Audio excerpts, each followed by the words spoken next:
শ্বশুর যখন শাশুড়িকে ভালোবাসে ওটা হলো যত্ন, আর জামাই যখন মেয়েকে ভালোবাসে সেটা হলো টেক কেয়ার, মায়া, মমতা। Seriously? আর ছেলে যখন ছেলের বউকে ভালোবাসে, ছি ছি ছি ছি ছি ছি ছি, বউয়ের গোলাম, বউ ভেওরা, বউয়ের কথায় উঠে বসে, তাবিজ করেছে, বউ ভালো না, আরো কত কিছু। What?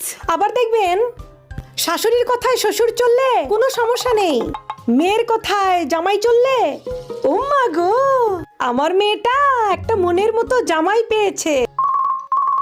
আর বউয়ের কথায় যদি ছেলে চলে, অবশ্যই বশ করেছে, নিশ্চয়ই তাবিজ করেছে, আমার বাবুটাকে একদম পাল্টে দিয়েছে।